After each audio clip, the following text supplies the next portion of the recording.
각자에게 주어진 자리라는 것이 있습니다. 그 자리가 나의 자리라 여기며 살아갈 수 있다면 그것이 얼마나 행복한 것인지 알게 하여 주옵소서. 뿐만 아니라 나의 자리가 어떠한 자리인지도 알게 하시고 그 일을 감당하지 못하면 그 일을 감당할 수 있는 이에게 넘어간다는 사실도 알게 하여 주시옵소서. 그래서 하나둘 채워갈 수 있는 우리가 되게 하여 주시옵소서. 감사합니다. 고마우신 예수님 이름으로 기도드립니다. 아멘, 아멘. 오늘은 요한복음 17장에서 사도행전 1장까지 보는 날입니다. 요한복음 17장부터 사도행전 1장이고요. 함께 볼 말씀은 사도행전 1장 21에서 26까지. 함께 볼 말씀은 사도행전 1장 21에서 26까지입니다. 우리 같이 한 목소리로 천천히 읽도록 합니다. 이러함으로 요한의 세례로부터 우리 가운데 올려져 가신 날까지 주 예수께서 우리 가운데 출입하실 때에 항상 우리와 함께 다니던 사람 중에 하나를 세워 우리와 더불어 예수께서 부활하심을 증언할 사람이 되게 하여야 하리라 하거늘 그들이 두 사람을 내세우니 하나는 바사바라고도 하고 별명은 유스도라고도 하는 요셉이요 하나는 마띠아라. 그들이 기도하여 이르되 뭇사람의 마음을 아시는 주여 이 두 사람 중에 누가 주님께 택하신 바 되어 봉사와 및 사도의 직무를 대신할 자인지를 보이시옵소서. 유다는 그 직무를 버리고 제 곳으로 갔나이다 하고 제비 뽑아 마띠아를 얻으니 그가 11사도의 수에 들어가니라. 아멘, 아멘. 오늘은 17장부터 오늘 마띠아를 뽑는 장면까지 같이 보도록 합니다. 17장은 중보기도 혹은 고별기도 이렇게 해놓으시면 좋을 것 같아요.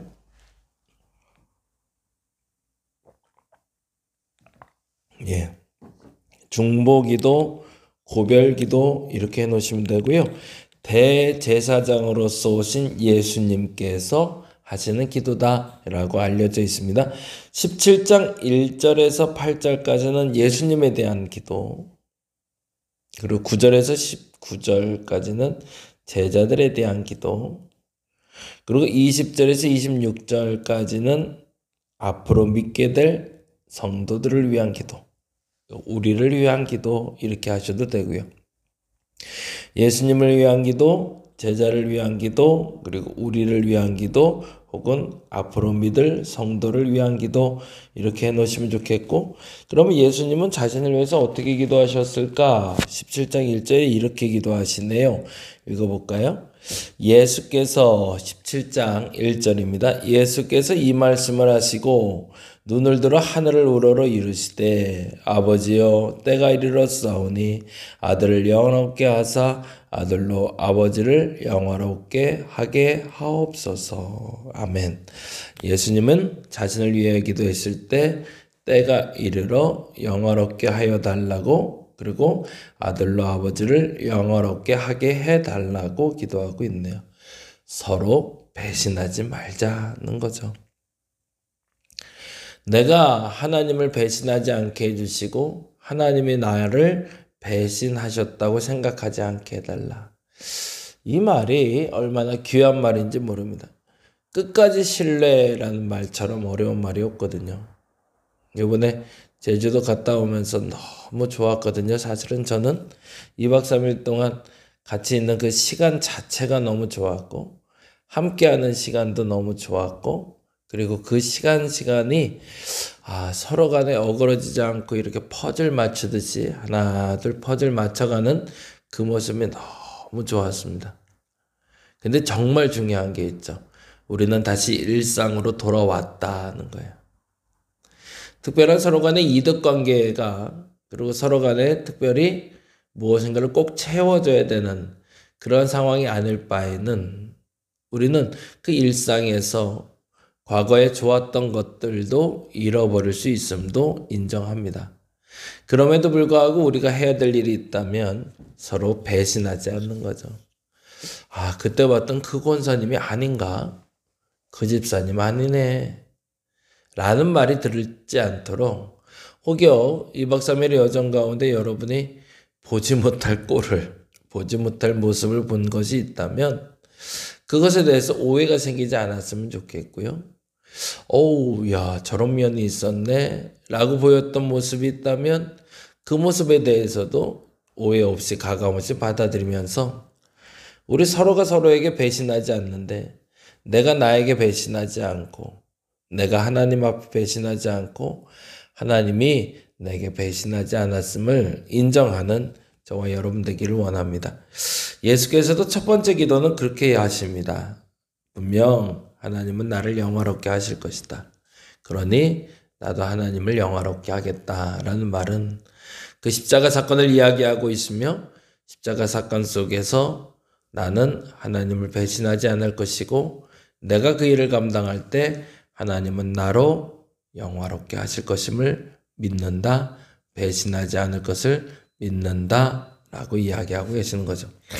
9절에서 19절을 보면 제자들에 대한 이야기를 얘기하는데 예수께서 그들을 지켰다라는 표현이 나와요. 그게 12절인데 읽어볼까요?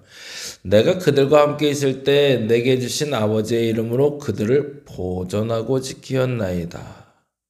그럼 보존하고 지켰다라는 말은 뭘까요? 15절이죠.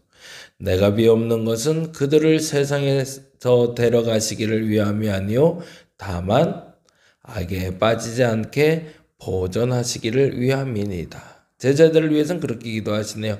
스스로는 하나님을 영화롭게 하고 하나님을 배신하지 않게 해달라고. 제자들은 악에 빠지지 않도록. 요즘에 시국을 보면서 기도하는 게 그건데 악에 빠지지 않게 해달라고 계속 기도합니다. 그 기도가 바로 우리 주님이 제자를 향한 기도였고 지금 현재 우리를 향한 기도네요. 무슨 말일까요? 미혹당하지 않게 해달라는 거죠. 계속 요즘 하고 다니는 이야기 중에 하나긴 한데 저는 악하다라는 건 나쁘다하고 공식이 같은 거라고 생각합니다. 악한 거는 나쁘다. 근데 나쁜 거는 못되게 구는 것, 잘못한 것 등등을 이야기할 수도 있지만 더 무서운 건 뭐냐면 선이 선인지 악이 악인지 혼돈되게 만드는 것. 그게 제일 나쁜 거더라고요.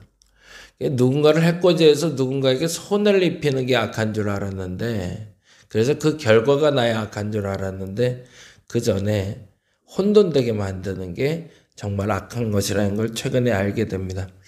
그래서 저와 여러분이 그렇게 기도했으면 좋겠습니다. 다만 악에 빠지지 않게 해달라고 그렇게 기도했으면 좋겠고요. 세 번째, 믿게 될 성도들 곧 우리를 위한 기도는 이렇게 하고 계십니다. 21절인데요. 이렇게 되어 있네요. 21절 아버지여 아버지께서 내 안에 내가 아버지 안에 있는 것 같이 그들도 하나가 되어 우리 안에 있게 하사 세상으로 아버지께서 나를 보내신 것을 믿게 하옵소서. 무슨 말일까요?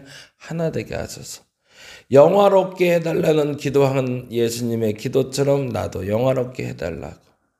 악에 빠지지 않은 것처럼 나도 악에 빠지지 않게 해달라고 그렇게 하나 되게 해달라고 예수님은 기도하고 계십니다. 이 세 가지의 기도문을 통해서 우리는 무엇을 놓고 기도해야 될지 무엇이 중보기도인지를 좀 명확히 할 수 있겠네요.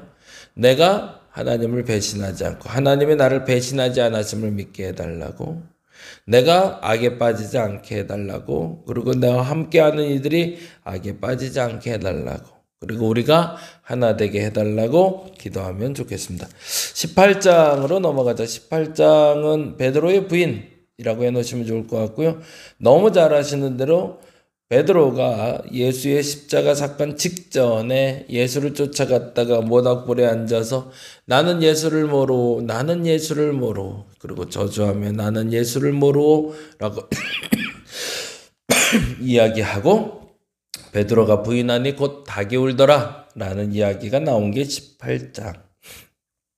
그래서 15절부터 27절까지 본문을 같이 보면서 읽어가며 나는 어떤 신앙의 태도를 취할 것인가? 언제? 위기가 닥쳤을 때 라고 이렇게 해놓으시면 좋을 것 같고요. 19장에는 특별한 사람 두 사람이 나와 그 사람들을 좀 보면 좋은데 제목은 십자가에 달리심 이렇게 해놓으시면 좋을 것 같아요.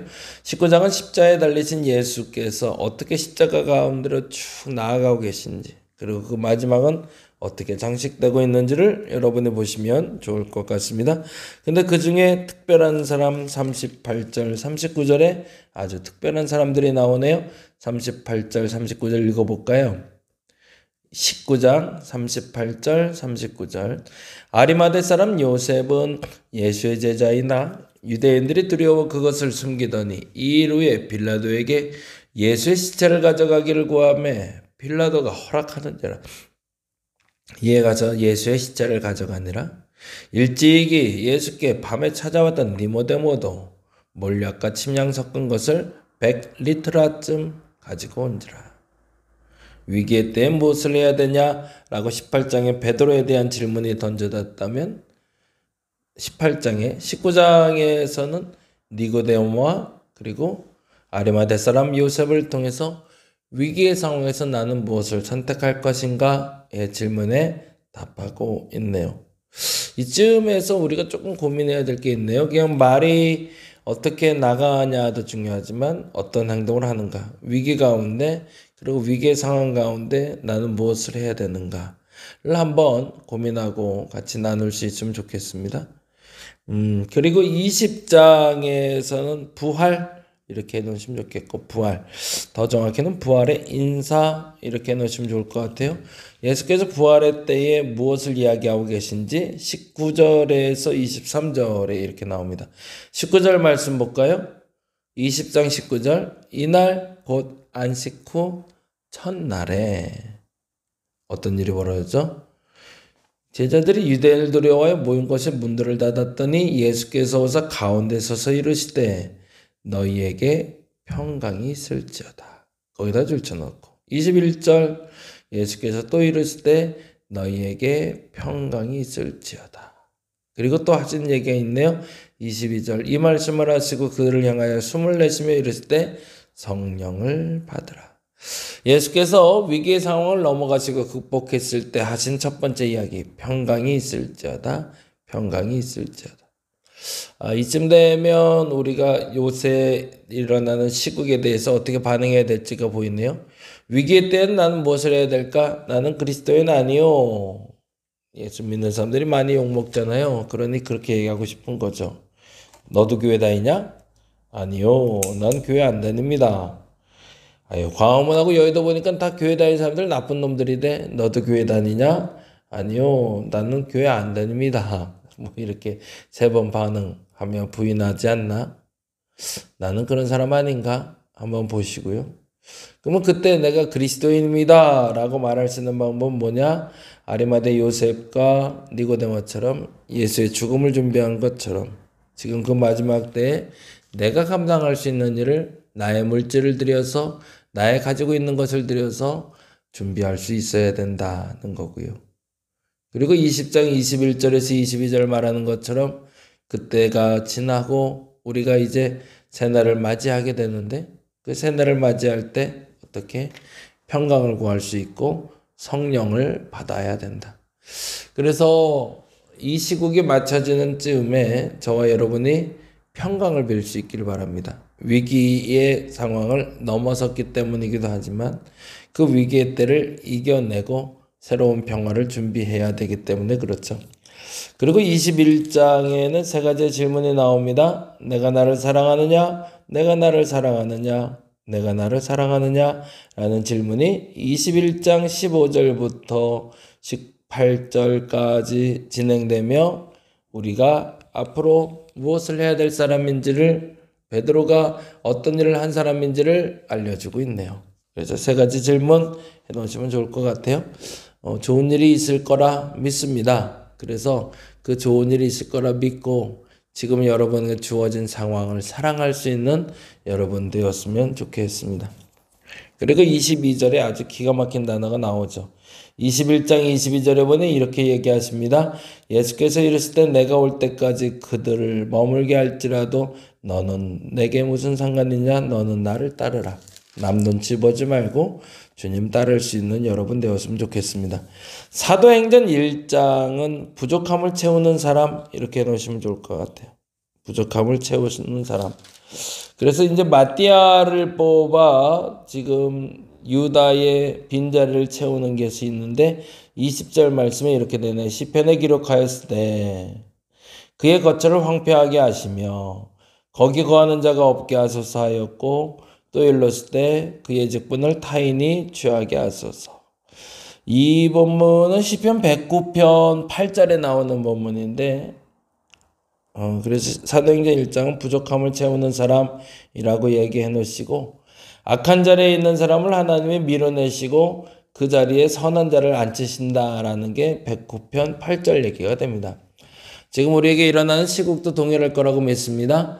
악한 자리, 그 악한 자리가 아니라 바른 자리인데 그것을 악하게 만드는 사는 주께서 밀어내시고 선한 사람을 채워주실 것이라고 믿습니다. 어저께 한덕수 선수가 기각돼서 다시 권한대행으로 돌아왔고 그리고 이제 윤석열 대통령에 대한 탄핵에 대한 심판을 기다리고 있는데 아마도 하나님이 세우신 그 자리에 새로운 사람을 하나님이 세워주실 것이라 믿습니다. 그렇게 기도해야 됩니다. 그리고 그렇게 기도하는 게 맞다고 저는 믿습니다. 그렇게 기도하는 오늘 되었으면 좋겠고요. 그래서 이렇게 우리도 기도했으면 좋겠습니다. 오늘은 이렇게 기도하자고요. 시편에 기록하였을 때 그의 거처를 황폐하게 하시며 거기 거하는 자가 없게 하소서 하였고 또 일렀을 때 그의 직분을 타인이 취하게 하소서. 오늘의 그 기도가 이 시국에 가장 적절한 기도인 것 같습니다. 그 기도를 통해 부족함을 채우는 사람 하나님 세워달라고 함께 기도하는 저와 여러분 되시기를 간절히 바랍니다. 기도하겠습니다. 시국이 말이 아닙니다. 하나님 이제는 정리해 주셔야 될 것 같습니다. 그의 거처를 황폐하게 하시고 거기 거하는 자가 없게 하시고 그리고 그의 직분을 타인이 취하게 하여 주옵소서. 악한 자가 하나님의 자리에 앉아 하나님의 정의를 무너뜨리지 않게 하시고 선한 자가 하나님의 자리에 앉아 하나님의 일을 감당하게 하여 주시옵소서. 하나님이 거하라 하시는 자리에 하나님이 있어야 할 사람을 세워 주시옵소서. 감사합니다. 고마우신 예수님 이름으로 기도드립니다. 다 같이 기도하고 돌아갑니다.